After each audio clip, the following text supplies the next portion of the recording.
Good afternoon.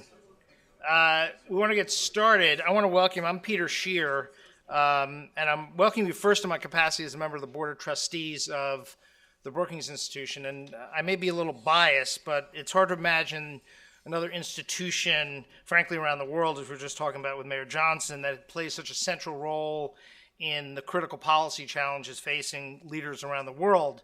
I'm also here to welcome you as the head of corporate responsibility for JP Morgan Chase. We had joined with Brookings back in 2012 to launch the Global Cities Initiative.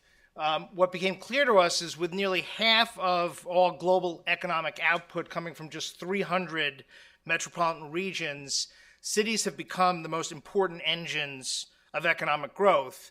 And cities are clearly our best chance of providing genuine economic opportunity for more people. And what the Global Cities Initiative, or what we now refer to as GCI, is doing is helping cities with data, with analysis, with collaboration to understand their core strengths and develop actionable plans to expand their global reach and to create the kind of network city to city to provide the type of advanced trade and commerce, to examine best practices and to provide forums like this one today. And what's been clear, over the last 3 years, we've brought this initiative to cities all over the United States, to Europe, to Asia, to Latin America.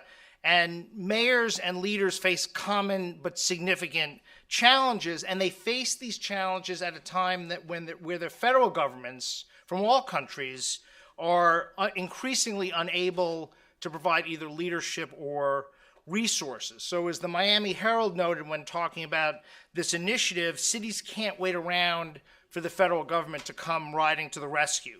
They have to become more innovative, they have to become more dynamic, they have to find new ways of addressing old problems, because the old ways of governing, the old dependencies on receiving national help, the old ways of thinking will only lead to a dead end. And they're recognizing that they can't do this alone, that meeting these challenges will take genuine collaboration among the public and the private and the nonprofit sectors. We couldn't find two better examples of cities and city leaders who recognize and are providing this new kind of leadership than our guests today. London may be the most visible global city. It has been called the quintessential city, a crossroads of trade, of banking, of culture, ideas, of diplomacy. It is the most visited city in the world, but even London is looking for opportunities to grow and has been an active participant in this initiative.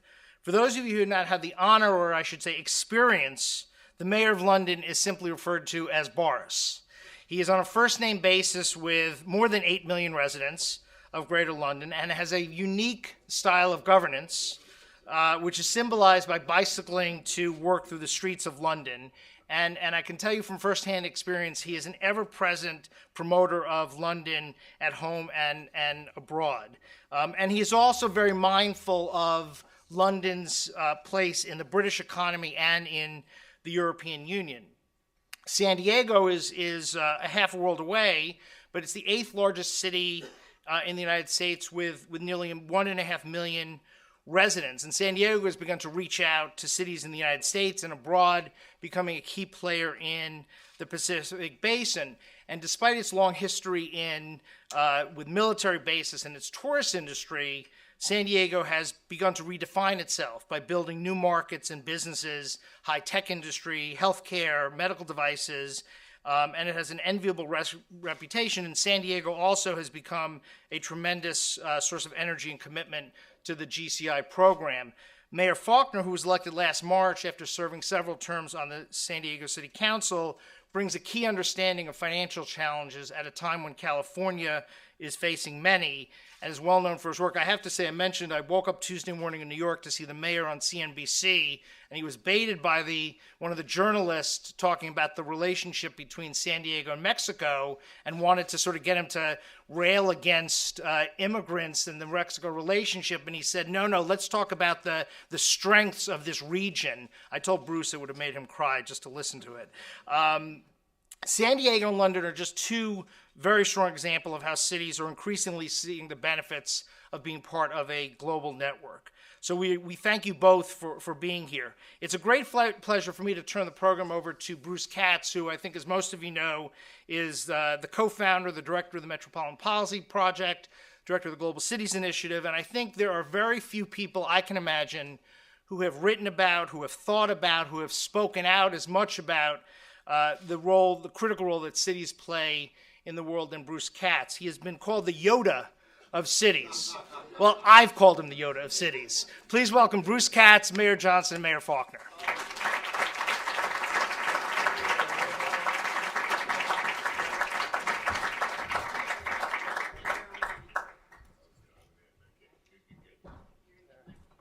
Do I need a mic?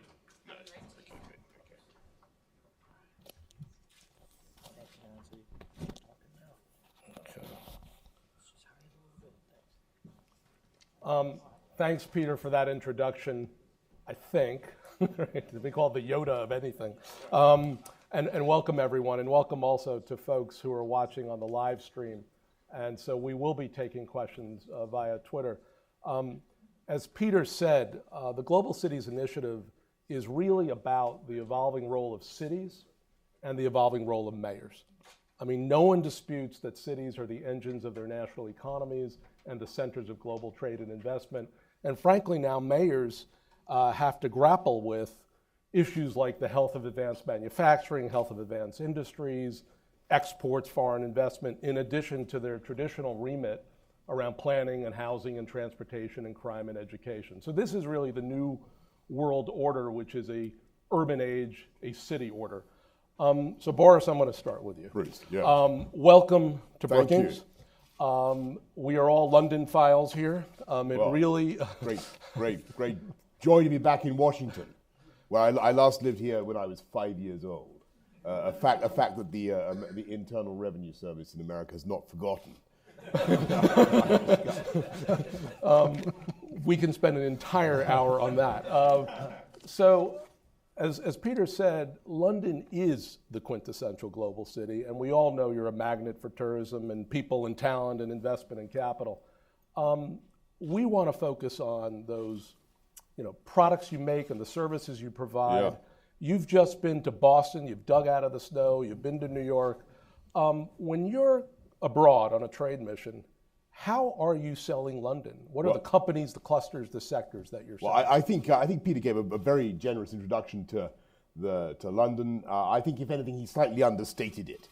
The truth is, it still is the global financial capital. We have more people still in financial services in London than there are anywhere else on earth, including New York. I think it's a statistic I was sometimes given by London and Partners, my overseas promotion arm, that we actually had more American banks established in London than there are in New York itself. And that's a statistic that I haven't been bothered to check recently. But we also are seeing the biggest rebalancing in the London economy since the Industrial Revolution. And what's happened since the crunch, since 2008, is that you've seen this boom in the whole tech sector, and that was the story. That's why we were in Boston, because you've got the fintech, you've got biotech, nanotech, edtech, medtech, green tech, film tech, tech.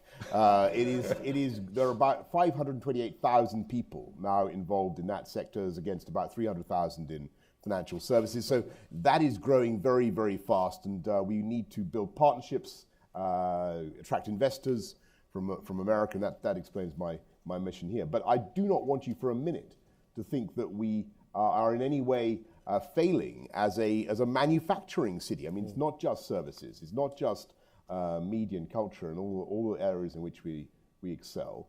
We export from London. We export chocolate cake in vast and growing quantities to France. I'm delighted to say, let them eat cake made in Waltham Forest, is what I say to people of France. We export TV aerials made in Wandsworth to Korea. We export bicycles made in Chiswick to Holland. We've exported Piers Morgan to this country. And you can have them back. No. And we export. I'm delighted to say a point I was able to make several times in Boston.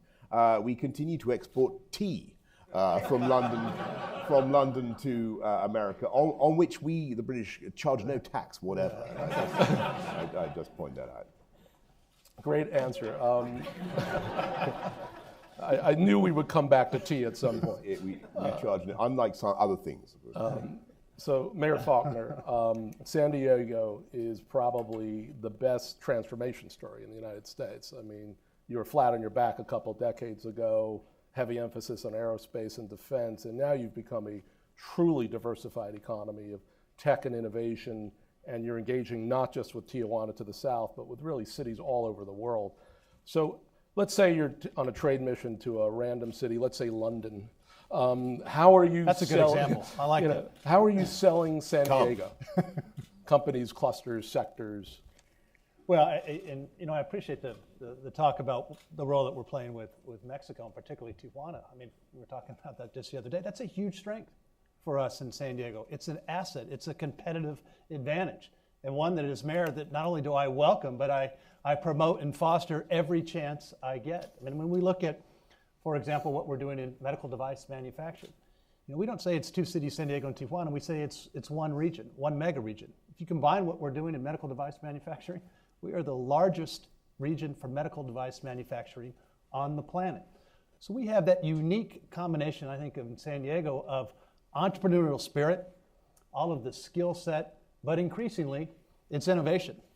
Mayor and I were just talking about that a little earlier. That's what's driving. That's what's happening, certainly in London and in San Diego. And so if we look at just a few statistics on that I think are illustrative of what's happening in San Diego. Last year we had 400 new startups. 73 of those were in life science companies alone. And so you talk about that tremendous convergence on all of the things that we're doing. That's the future. That's the entrepreneurial spirit that we're bringing to the table. And I think from us is really important. But it has to be that we're saying to folks, come be part of the ecosystem of talent that is hard to match across the country, what we have in San Diego with our research institutions, with our colleges and universities, and of course some of the smartest companies in the world that are bringing some of the smartest minds to bear on some of the biggest challenges, whether that's vaccines and others. So I like our competitive advantage. The Mayor and I, we love talking about it because that's how you grow jobs. That's how you grow the economy. And I can tell you, every chance that I get talking about what we're doing in San Diego, when we have a thriving economy, when we're growing small businesses, when we're growing great companies, that's how we pave streets. That's how we hire more police officers, firefighters, keep our libraries and rec centers open, inextricably linked. So let me ask both of you a question. When we talk to companies that are involved in exports out, investment in, the German companies, Japanese companies, British companies, they all come back to the same thing. We need skilled workers.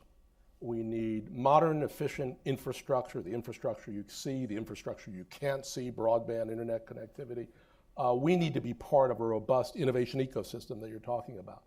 So when you think about London or San Diego, where are you mostly focusing on with regard to skills, infrastructure, innovation ecosystem, or another? The whole lot. I mean, you're completely right. And that's where cities have got to compete, and it is a competition.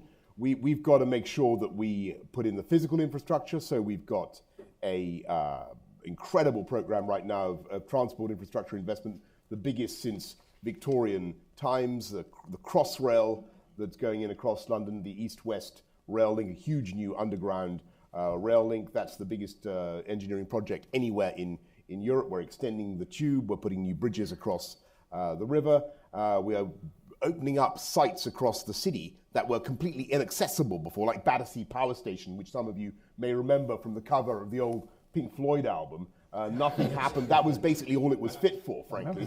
Nothing happened there. We're now putting the tube, the Northern Line is being extended there. You're seeing colossal change in the east of the city, thanks to infrastructure, and of course because of the Olympic investments.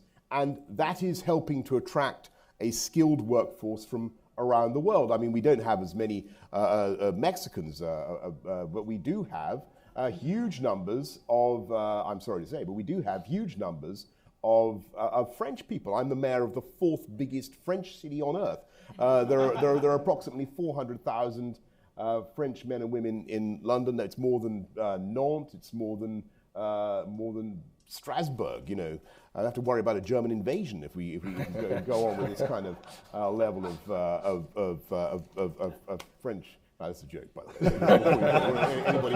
And a joke, by the way, that I've made before, in case any members of the media think it's worth reporting. There is the challenge really for London is how to build up our skills base, and not just in the people who come and work here, but in the indigenous London population, and that is the real issue. It's how to make sure that the kids who are growing up in our cities actually are able to get the jobs, the huge numbers of high-skilled jobs that London creates, and that's where we're working, and we're working very hard on the schools. Schools now in London, for the first time in my lifetime, are better than the inner city schools in London are better than schools in the surrounding countryside, which is an incredible change. I mean, you as an urbanist, Bruce, will see what that is, a profound change. And I think people are going to, I think one of the paradoxes of this whole conversation about cities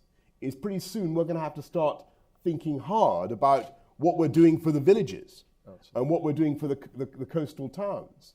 And not apart from San Diego, which is doing very well, the coastal city. But think about what we're doing. I'm thinking about it in my country, because those areas need just as much attention. And the triumph of the city is, I think, now accepted.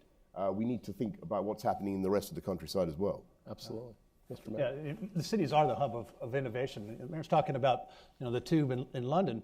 It's in part driven by technology coming out of San Diego, the Cubic Corporation that's working on the Oyster ticketless system, not only in the tube, but the buses and transportation. That's an example of, I think, that kind of synergy relationship that we're trying to build and from city to city all across the globe.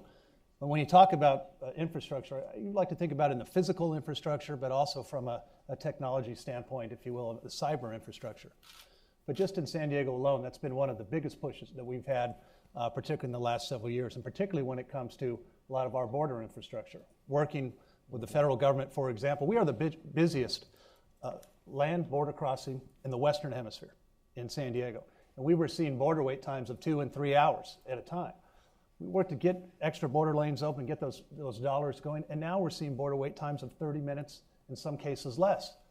That's hugely important, not only to be from an infrastructure, economic, competitive standpoint, but also our cultural ties with Tijuana, Northern Baja, our families, our culture. That's a big part of that. We're also, another interesting thing that's just starting in San Diego is we're building a cross-border terminal. So you can park your car at Otay Mesa in San Diego, walk across a bridge directly into Rodriguez Field International Airport in Tijuana. Right? That's helping us with additional air travel, commerce, tourism as well. We have a great airport in San Diego. It's located right downtown. It has one runway. So this is expanding those type of opportunities for us as well. But particularly when it comes for the cyber infrastructure, increasingly that is something that all of us, you have to be connected, but it has to be secure. And San Diego companies are really leading the effort on that infrastructure. Companies like ESET and others, the Cyber Center for Technology that we have. A lot of talk, and rightfully so, about the Internet of Things, right? Connecting everything in your house, your home, your business, et cetera, your car. Well, for the Internet of Things to work, it has to be secure. Right. And so the focus that we're playing on that cybersecurity, cyber technology in San Diegans and other cities across the country and the globe, that's really, from an infrastructure standpoint, what is going to help make us competitive. And indeed, in order to compete, it has to be secure. And that's been a competitive advantage for us in San Diego. So let me ask, again, both of you the same question. I mean, you're both involved with developing, delivering really modern competitiveness agendas, global trade agendas. And you're doing it in close collaboration with the private and civic sectors, your universities, your business associations, and in some cases, as in San Diego, intermediary organizations that really bridge the gap between the public, the private, and the civic. Could you talk about those kind of relationships? I mean, again, it's a different role of the mayor. I mean, you have formal powers, but informally, you seem to really be pulling the table together of all these different stakeholders and acting as a network to get stuff done. So how does that happen in San Diego versus London? Yeah, we say we have to collaborate in order to compete, and that's our mantra. That's in our DNA in San Diego. And so we look at, this is part of the help that we're dealing with Brookings now in terms of our foreign direct investment and our export strategy to making sure we're doing that.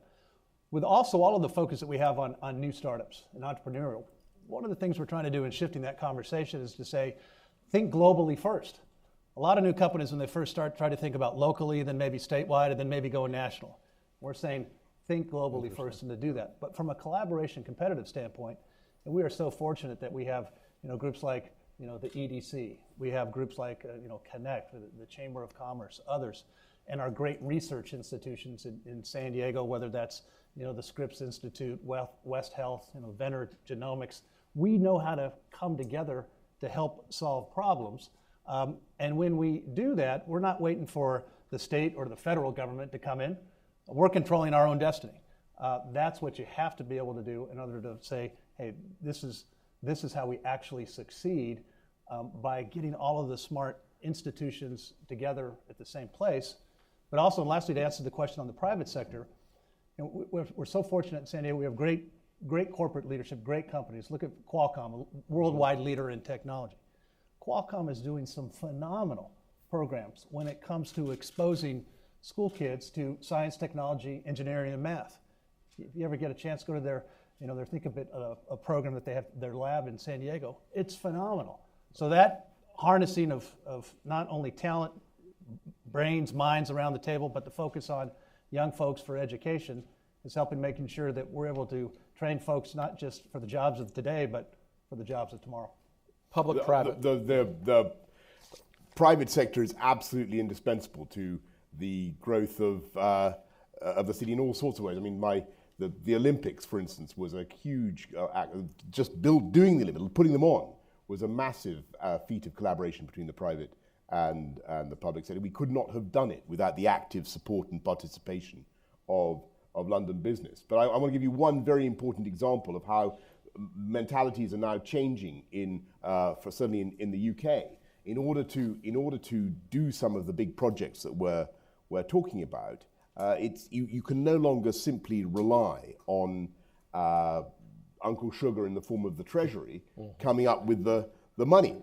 I'm afraid it is essential now to find new ways of financing these big infrastructure projects, and that means getting private money in. So one of the things that we're doing, for instance, with Crossrail, is we have a big levy, a community infrastructure levy, that falls on the developers, that falls on London businesses over a certain square footage, that will benefit from the Crossrail scheme. And by the way, not enough of them, certainly the ones outside London that are going to benefit from this, are not paying, which is an outrage. And when you look at a scheme like the extension of the Northern Line, the going down to Battersea, that is being done on the strength of the future taxes that will be paid by the businesses and by the homes that are developed. And the same is true of Crossrail 2. We will finance Crossrail 2 on the strength of future income generated by the private sector. That is the only way forward. We cannot simply pay for all this stuff by going, I'm afraid, to my friend George Osborne, generous though he is, and he's been fantastically supportive of a lot of schemes in London, but there is a lot of projects in London. But you cannot finance, it's going to cost us £27 billion to do Crossrail 2, which is the next big thing, which is linking up the southwest and the northeast of London. That will be a colossal benefit to the city. It will solve all the problems of congestion in the southwest. It will open up huge chunks of land in the northeast, but you need business to come through with contributions, big contributions from business, and also you need the future tax increment to help pay for it. So that's a perfect transition, and everyone in the audience and in Twitter space, get ready for your questions. But that is the perfect transition to, I think, one of the central questions we have today. This Monday in Glasgow, you had a UK devolution summit.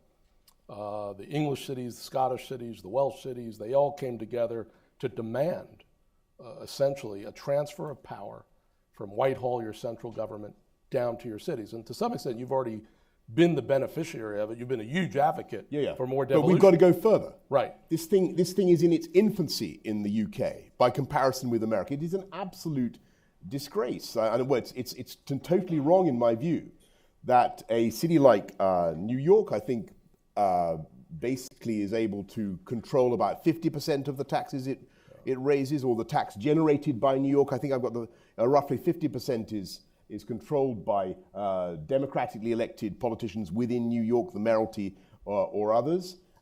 In London, that figure is 7%. And admittedly, I've got a budget of £18 billion or whatever, but it is not enough to do all the things that we need to do. And it's not enough for us to have a concerted, strategic view about how to take our city forward. And the answer is obviously that there should be a trade-off. There should be more fiscal devolution in exchange for central government stepping back. So they give us the freedom, but they, as it were, cut our budgets by the same amount. If you understand what I'm right, it's fiscally neutral.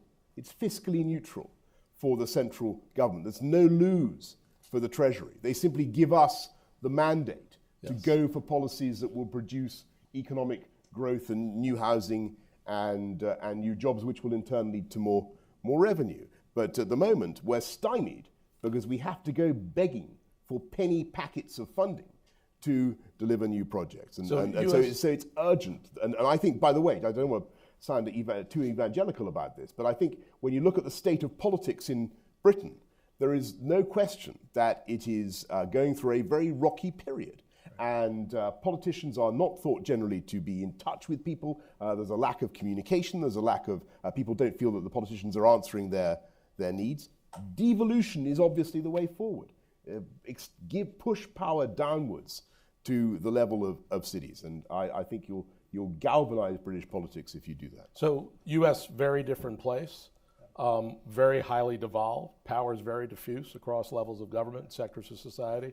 But our national government, to be kind, is dysfunctional. Yeah. And so if you were king for the day, and you were thinking about what you need your state to do, or I find it very interesting how often, just in the few days I've been here, people have seem to want to return to some sort of monarchical system. It comes up. The only question people ever ask me is, how is the Queen? And what type of sandwiches do they eat at Buckingham Palace? And what is the name of her favourite corgi? This is literally I cannot believe it. I mean, Brookings is what happened in 1776, folks. We're a center of monarchist thinking at Brookings. King for the day. What do you need? Look, we have our issues with obviously the federal government and the state government. And I think you're right. Because when we talk about what's happening in Washington, I mean, if you look at the gridlock in Washington, change that by what's happening in cities. We have to be working together. I mean, that's what we do. It's not about Republican, Democrat, or independent. It's what's the right thing that we should be doing. And yeah, you're going to have disagreements from time to time, but if you treat people with dignity and respect, try to be problem-solution oriented, you can usually come to a good solution. That's my personal style, and I think the best approach when we're trying to get things done. But when we're talking, a lot in San Diego, we don't wait for the state government or the federal government to come in and solve our problems. Yeah. We'd be waiting for a long time if we did that. We have to, and we do, control our own destiny. If I could change what the state is doing, I would certainly have more investment in roads, particularly higher education, our UC and our CSU system. But in the meantime, what we're doing in San Diego is we're trying to work collaboratively. We're trying to working with our corporate partners and saying, for example, we're doing a great program with GE on smart cities on our streetlights. Right? Let's make it more intelligent. Let's move that traffic. Let's find out our parking patterns and all that. We are doing that. We're not going to wait for others to do that for us. So I think that independence, if you will, is a hallmark of cities, and it's what allows us to actually be successful without waiting forever. So this devolution movement really is going to be global. And the rest of the UK, London is already 25% of UK GDP, or getting on for that figure. And the key point to get across is the rest of the UK wins from this, because the more London politicians are incentivized to go for growth and to have, with fiscal control, the more tax my city will export to the rest of the country. It already exports about £19 billion a year. So it's a win-win from the point of view of the Treasury. And that is, anyway, if you could help me get that message over, I'd be much obliged. Brookings Institution, we're getting there slowly, but it's painful. Yeah, that'll be an easier message than the monarchy. But so we're going to go to Q&A for folks basically writing in from Twitter sphere. Use the hashtag global cities. I've got a question in the back. Thank you, Bruce. Thank you for another fine program, Bruce. Kent Watkins, Chairman of the National Academy of Housing and Sustainable Communities. I'd like to address this question to both the mayors about their environmental action plans and how that might influence and impact on the COP21 agreement process coming up in Paris December, and also how particularly that would involve a green equals jobs kind of economic development aspects. Well, I'm a fervent believer that green equals jobs. There's absolutely no question that green technology is taking off in London. We're the biggest centre or certainly for the financing of green technology of all kinds. And what we're trying to do is to drive that technological progress in London with the regulatory tools that we have. I'll give you one example. The ultra-low emission zone that we are bringing in 2020 is a world first. There's no other city that I mean, actually you probably turned out that San Diego's already done it, but never mind. I'm going to claim it's a world first. Okay, you can. We are going to make sure that the center of our city is inaccessible to all except vehicles that are virtually zero tailpipe emission or zero tailpipe emission, if you see what I mean. And that is driving technological change. And it means that the taxis have to get ready, the buses have to improve. People are starting to have to think, because that's a very short time away now. People are starting to think about what kind of car they're going to want to buy if they're going to drive into the center of town. And in terms of driving jobs, I was up in a place called Keighley in Yorkshire, where they make clamps. And I had no idea what clamps were, really. Well, they're round things, and they clamp. They get clamps. And these clamps are absolutely indispensable to every single exhaust moderating system, every catalytic converter. You need a circular clamp of the kind that they make in Keighley. And they basically are, they're slugging out with the Germans. But every time we introduce a new stipulation saying that we need cleaner cars, they make more clamps, they have more jobs in Yorkshire. So I'm a believer in the whole agenda, and we're improving air quality. I mean, the air quality in London now is virtually of alpine freshness. There was a moment recently when there was a poor air quality day, and it was actually the air was worse in Norfolk than it was in London, and the day is not far off when the children of Norfolk will be bussed into London to breathe the deep gulfs of Hyde Park air. And, that's our aim. That's our aim. It's got better. It's got a way to go, but technology is the way to do it. But our natural environment is part of our quality of life. It is in San Diego when you think about the ocean, or Mission Bay, our sunshine, our air.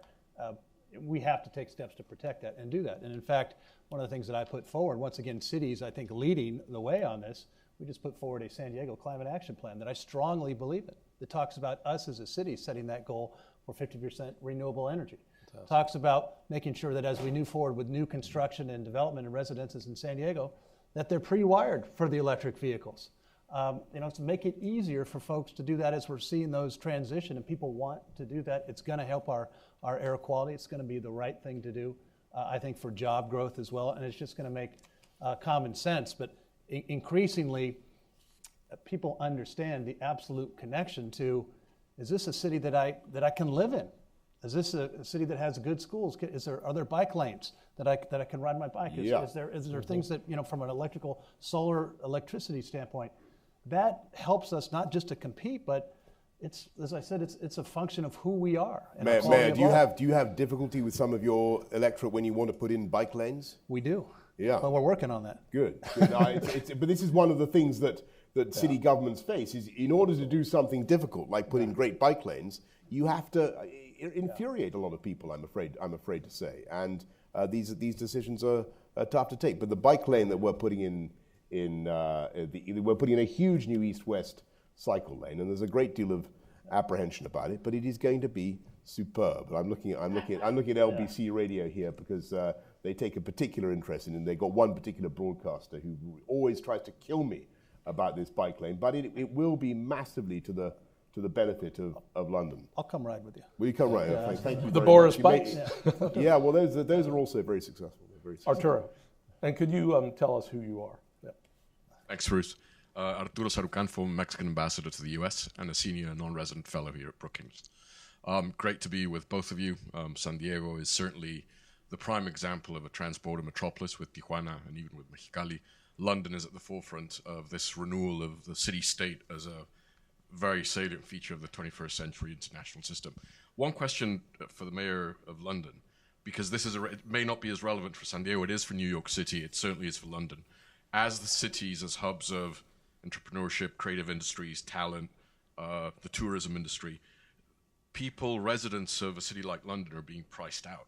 Sure. How do you deal with the challenge of maintaining the cosmopolitan nature of a city like London, but allowing long-time residents to not be priced out into the suburbs? Absolutely. Well, I mean, this is the number one issue facing my city at the moment. This faces all of us in London. It's in a sense, as you know, people like Mike Bloomberg always say to me, this is a nice problem to have.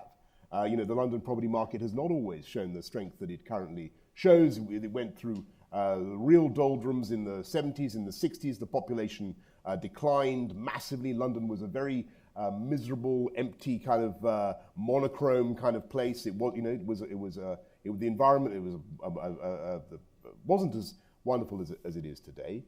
Huge numbers of people want to come and work there, not just from around the world, but from the rest of Britain. That where, by the way, the property values are not shooting up. I mean, if you go around the rest of the UK, you will find that you can pick up houses very cheaply in some of our cities elsewhere in the country.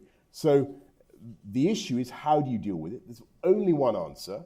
You don't engineer a great collapse in property values, because that would frankly not be popular nor economically sensible. What you do is you build hundreds of thousands more homes on brownfield sites, such as we have in abundance, and such as I tried briefly to describe in my introductory remarks. We have got huge amounts of space now.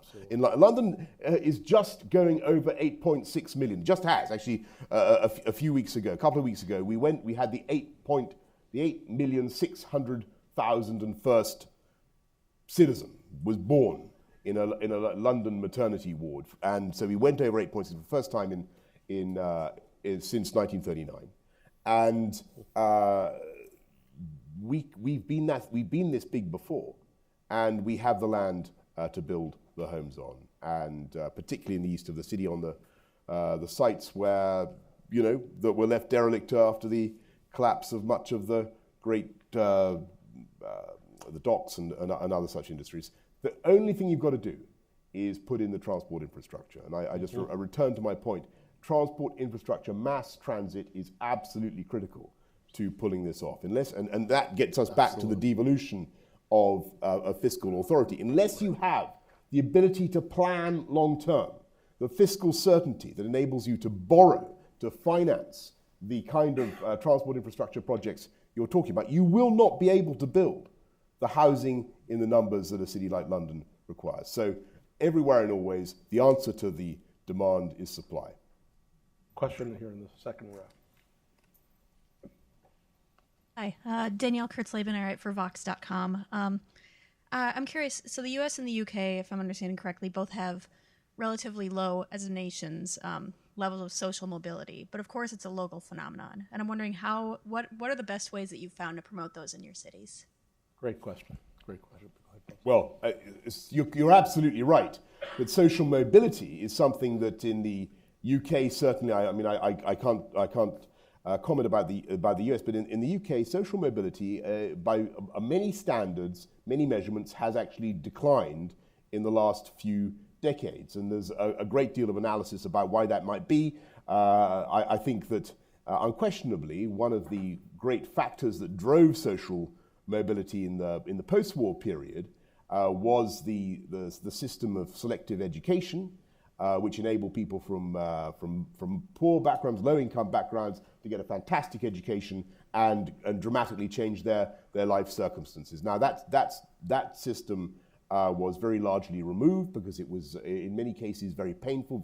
It led to feelings of resentment. It was not popular, by the way, with many conservative voters, to say nothing of Labour voters. As is often pointed out, it was Mrs. Thatcher who abolished more grammar schools than, or oversaw the closure of more grammar schools than any other education secretary. So there's no particular political party that can be blamed for this phenomenon. But that is in the mix. I'm not saying it's the sole factor by any means, but that is certainly in the mix. What is the answer? Because I think to restore grammar schools, so-called, would not be popular. The answer is, I think, to focus back on education, back on what's going on in our schools. And I'm a believer, and this is an unfashionable point of view in some circles. I'm a believer in the emancipating power of higher education and getting kids from all backgrounds on the path to higher education. Everybody says, lots of people say, well, it's better to give kids who aren't suited to higher education, get them into trades, get them into apprenticeships, get them skills.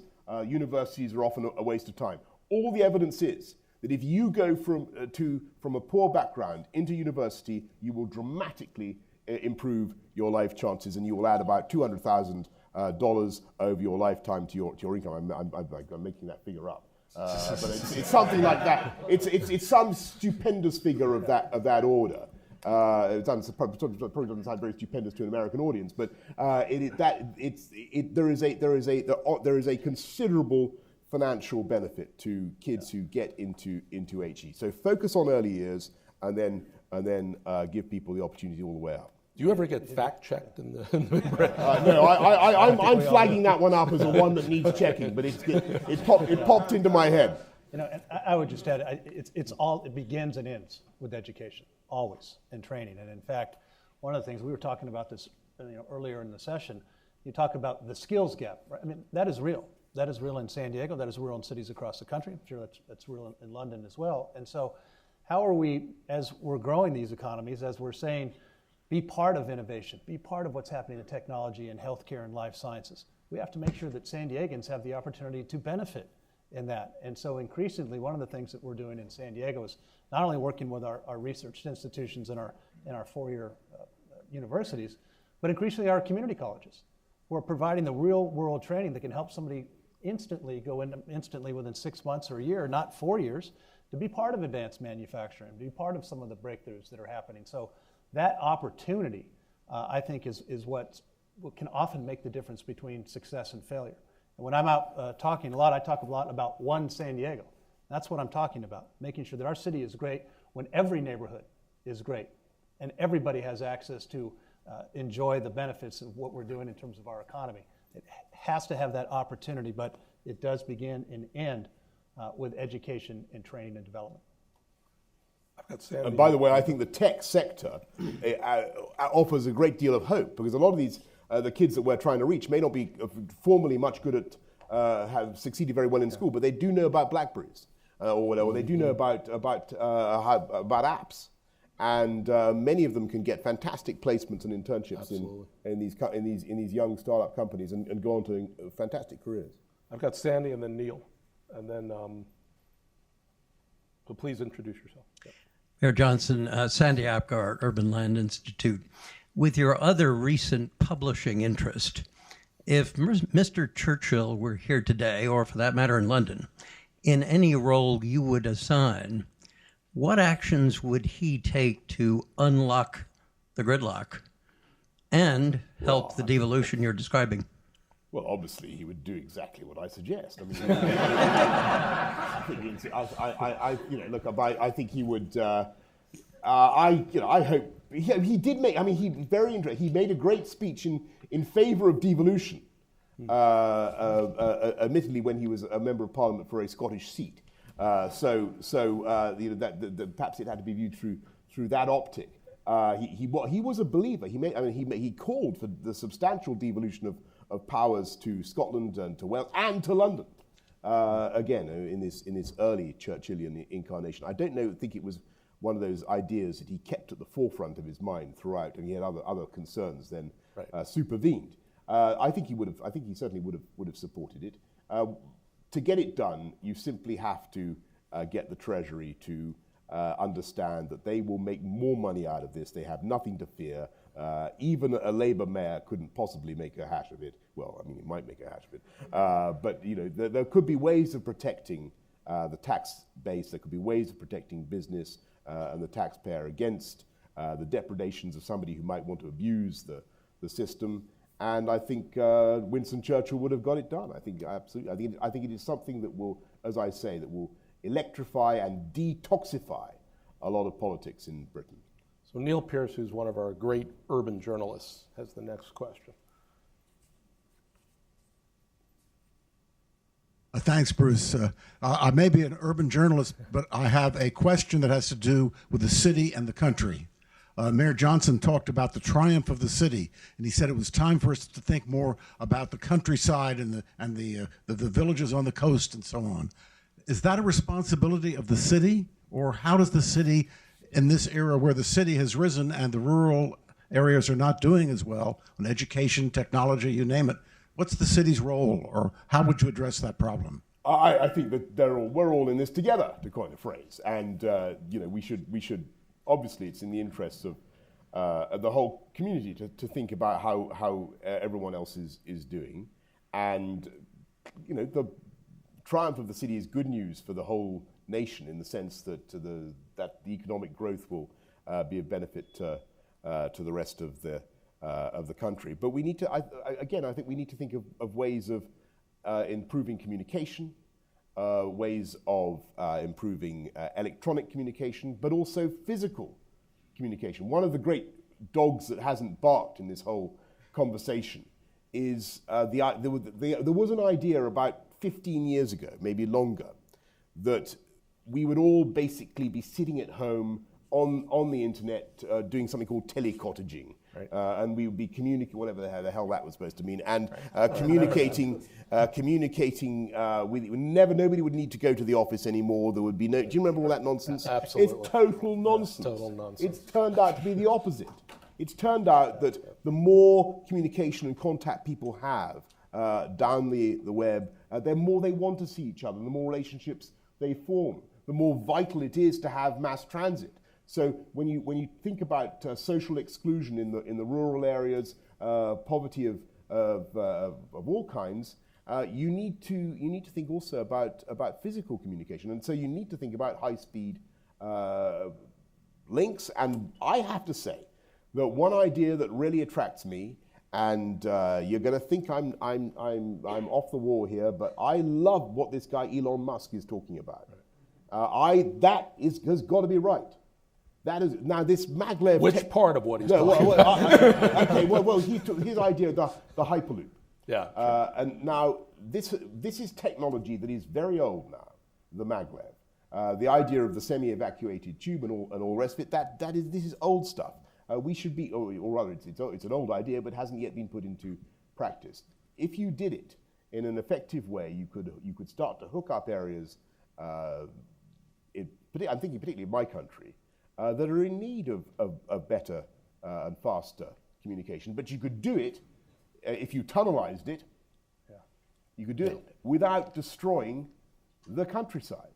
And one of the issues we have in Britain is that when we want to improve our big mass transit projects like the railways, because it's so beautiful but so small and so densely populated, that involves a massive amount of physical destruction. Absolutely. So HS2, this high-speed link to Birmingham and to Manchester, is going to carve through London, going to carve through the Chilterns and cause a great deal of environmental destruction. Now, wouldn't it be a fine thing if we could use what was originally British technology invented in Imperial College, the maglev, and hook us up with that system as well? So I think that there's all sorts of ways in which the areas that are falling behind need to be helped. They're helped by tax exports, but also by better communication. You've had a growth of suburban poverty. in the greater metropolis. So these issues of accessibility are Well, front and it's center. huge. Issues of accessibility, issues of mobility. But just back on the issue of, for example, connecting folks. We have a very robust branch library system in the city of San Diego, right? Throughout our entire city, branch libraries.